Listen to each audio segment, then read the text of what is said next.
We are here and we are strong. Let's be counted as we move on.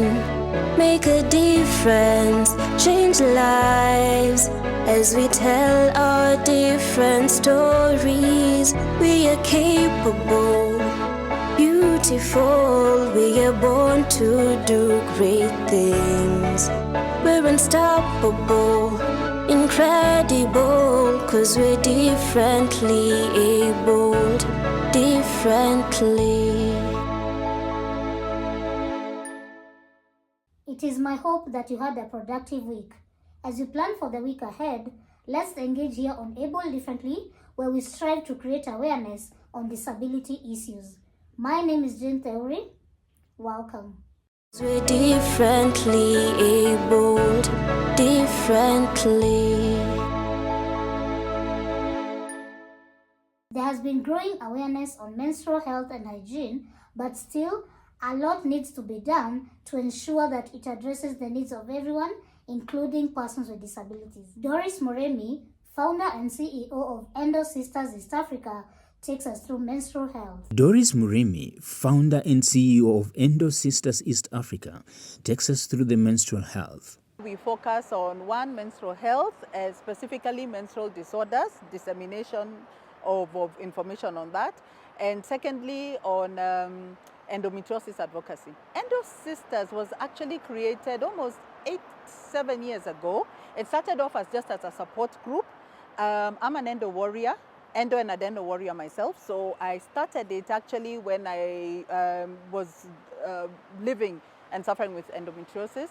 And so I wanted a group, to partner with other people who are going through, to understand what we were going through and that kind of thing. So that's how it was birthed.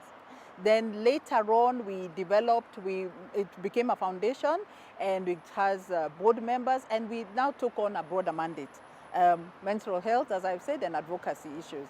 So it broadened from just being a support group. Menstrual health and hygiene is essential to the well-being and empowerment of women and adolescent girls. Menstrual health is a state of physical, mental, and social well-being, okay, during menses, okay? It is not merely the absence of disease or infirmity.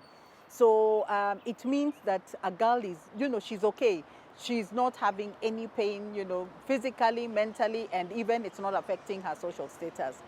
And generally, there are components to menstrual health, and one of them is menstrual education. So being knowledgeable about what menstruation is, how does it come about, the biology, that kind of thing. The second thing is menstrual hygiene. How do we take care of our bodies when we are having menstruation, So the menstrual hygiene, the issue of pads, what we are using, and those kind of things. That's proper self-care. The third one is access to seeing medical doctors for people who have medical disorders or medical discomforts, and also availability of painkillers. Because I'm sure there are some girls and women who go through a very rough time during menstruation.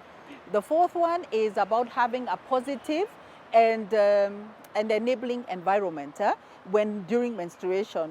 What do we mean by that? Like in workplaces, having those menstrual health policies, having pads in the offices. The same thing for schools, giving access, that kind of thing. Having that enabling environment, and last of all is guarding against discrimination, coercion, and even violence against those who menstruate.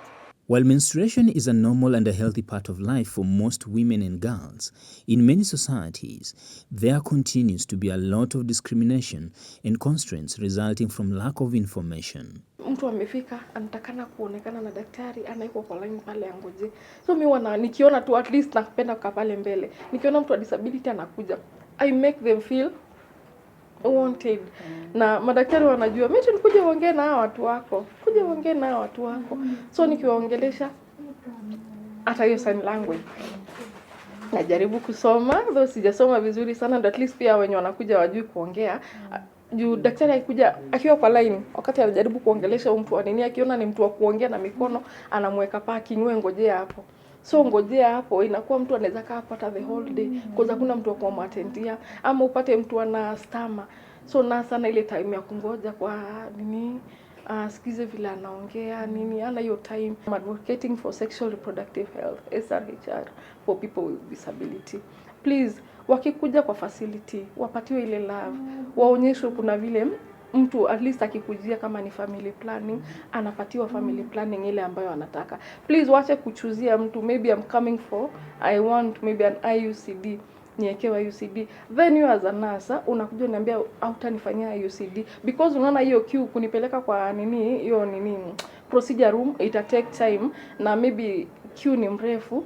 Unaona unifanyie tu, maybe unipatie pills, I go home, of which I don't want the pills. Me, I'm not coming there to give the pills. Pills naweza ona maybe nikikuja nichukue pills naweza sahau kumeza, at least na nipate mtoto. Unaweza nipatia maybe hapa and I don't want.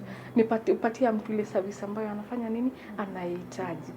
As an endo warrior, Doris also founded the #YellowNails movement campaign and pushed for education on menstrual disorders in schools with KICD in the year 2020. We realized that there's a huge focus on period poverty, but we haven't really focused on ensuring that there is proper education for learners in schools.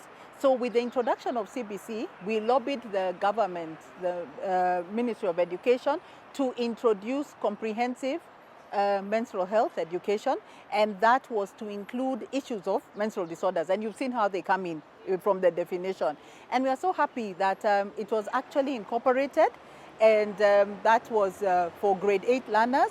They are learning something about menstrual disorders. They are being taught about that, of course, menstrual health and including menstrual disorders. And we also have a book that we have written to support the curriculum entitled When Something is Wrong, Understanding Menstrual Disorders. Let us all, individuals, community organizations, institutions, and policymakers join in the effort to promote menstrual health. I would encourage everybody to really get a hold of our book, Understanding Menstrual Disorders, When Something is Wrong, because it really explains this in a very good way.